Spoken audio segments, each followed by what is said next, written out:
ہمارا آج کا سوال یہ ہے کہ حج میں تاخیر کرنا کیسا؟ ایک شخص صاحب استطاعت ہے لیکن اس کے باوجود حج نہیں کر رہا،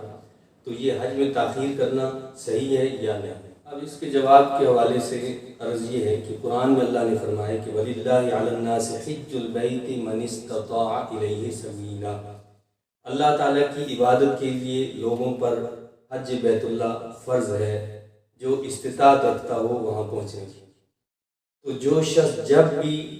وہاں پہنچنے کی استطاعت رکھتا ہے وہ اپنے گھر والوں کے لیے مال و اسباب اتنا ہے کہ وہ جب واپس آئے گا اس وقت تک وہ کھا سکتے ہیں، وہ اپنی ضروریات کو پورا کر سکتے ہیں، وہ اپنے سفر کے اخراجات پورے کر سکتا ہے اور وہاں رہ سکتا ہے، وہاں کھا پی سکتا ہے، پھر واپس پلٹ سکتا ہے۔ اتنا اگر اس کے پاس مال ہے تو اس کے لیے لازمی ہے کہ وہ حج میں تاخیر نہ کرے۔ اب اگر وہ تاخیر کرتا ہے تو وہ گناہ گار ہوگا، اور حدیث شریف میں یہاں تک آیا ہے،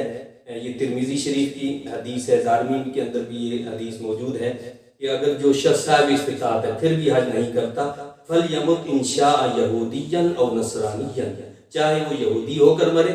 یا عیسائی ہو کر مرے، اس کا اسلام سے کوئی تعلق اور واسطہ نہیں۔ یہ کتنی بڑی وعید ہے۔ ہمارے یہاں بعض لوگ یہ سمجھتے ہیں کہ جی وہ بیٹی کی شادی ابھی نہیں ہوئی، وہ اس کی شادی جب ہو جائے گی جہیز کا بندوبست کر لیں گے، تو علماء نے اس کو سخت منع کیا کہ جہیز کا معاملہ، شادی کا معاملہ، دیگر ہمارے جو معاملات ہیں وہ اپنی جگہ ہے۔ اگر انسان صاحب استطاعت ہو گیا، جو میں نے آپ کو بتائی بات، تو اس کے لیے لازمی ہے کہ پہلی فرصت کے اندر وہ خود حج جا کر کرے۔ اسی طرح بعض مرتبہ ایسا ہوتا ہے، لوگ کہتے ہیں کہ جی چلو ابھی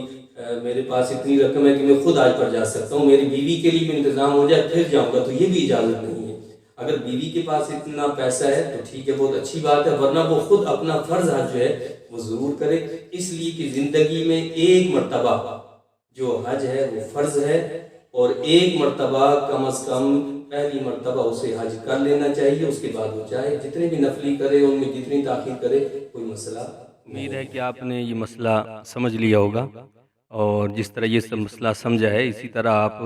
دیگر مسائل کے لیے بھی ہم سے رابطہ کر سکتے ہیں، اپنے کمنٹس دیں، آپ کوئی اس میں اصلاح چاہتے ہیں وہ بتائیں، اور کوئی آپ کا شرعی مسئلہ ہے قرآن و حدیث کی روشنی میں انشاءاللہ تعالی آپ کے سوالات کے تسلی بخش جوابات آپ کو دیے جائیں گے۔